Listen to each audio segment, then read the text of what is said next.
আসসালামু আলাইকুম, কেমন আছেন সবাই? আশা করি ভালোই আছেন। আজকে আমার বাবা মাকে নিয়ে পাহাড়ের দেশে চলে আসছি।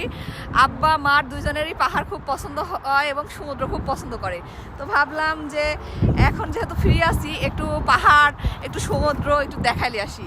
তো আব্বা মা নিয়ে আইছি, তো ভাবলাম আপনাদের সাথে করে নিয়েই ভিডিওটা করি।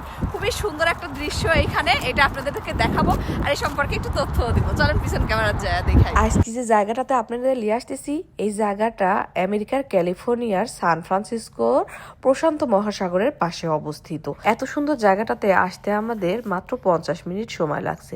তবে ক্যালিফোর্নিয়ার আশেপাশে যে জায়গাতেই যাই না কেন, আমার বাড়ি থেকে 50 মিনিট 1 ঘন্টার ড্রাইভেই আসতে হয়। অনেকদিন হলে অনলাইনে এই জায়গাটা দেখতেছি, কিন্তু আসার কোনো সুযোগ পাচ্ছিলাম না। যেহেতু বাপ মা আসছে, বাপ মার উদ্দেশ্য দিয়েও আজকে এই জায়গাটাতে চলে আসছি।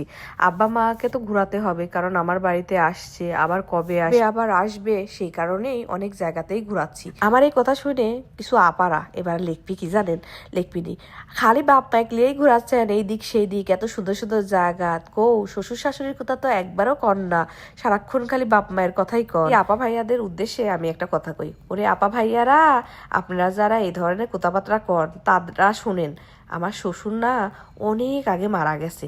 আমার ছেলে যখন পেটে ছিল 7 মাস, তখন আমার শ্বশুর মারা গেছে। আর আমার শাশুড়ি অনেক বয়স্ক।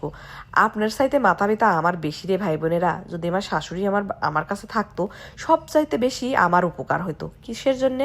আমার বাচ্চাটাকে দেখতো, আর আমি তখন একটা চাকরি বাকরি করতে পারতাম, আমার পড়াশোনাটা কন্টিনিউ করতে পারতাম।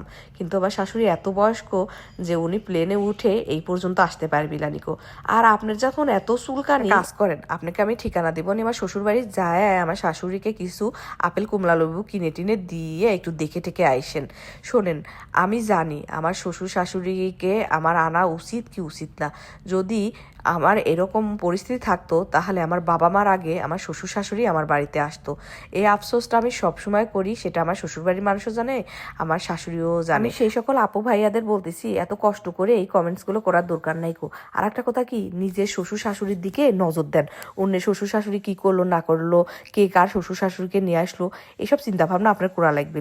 আমি এখন খোঁজ নিতে যা দেখবো নি যে আপনি আপনার শ্বশুর শাশুড়িকে জীবনও আপনার বাড়িতে নিয়ে আসেন নাইকো। যাই হোক, এই বিষয়টায় না কথা বলি, এগুলা বলতে গেলে অনেক রকমেরই কথা বলা হয়। আমি এই প্রসঙ্গে কোনো কথা বলতে চাই না, তারপরেও মানুষ আসলে এই ধরনের কমেন্টস করে জন্য কিছু সময় উত্তর দিতে হয়। দিন শেষে আমিও মানুষ, তো কত আর হজম করবো কন।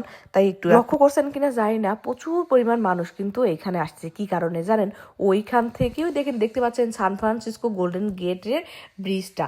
এইখান থেকে গোল্ডেন গেট ব্রিজটা দারুণ সুন্দর দেখতে দেখা যায়, এবং মানুষ ভিডিও ছবি এইসব করার জন্য এই জায়গাটাতে আসে। আজকে এই জায়গাটাতে এসে আমার মনটা খুবই ভালো হয়ে গেল। মাঝে মাঝে ঘুরতে হয়, ঘুরলে না মন ভালো থাকে, শরীরও ভালো থাকে। তাই তো আমি এভাবে ঘুরে ফিরে বেড়াই। আমার ঘুরতে খুবই পছন্দ হয় এবং নতুন নতুন জায়গায় যাইতেও পছন্দ হয়, এবং আপনাদের সাথে সেই জায়গাগুলো শেয়ার করতেও ভালো লাগে। আজকের ভিডিওটা কেমন লাগলো বলবেন কিন্তু। Bye bye, tata.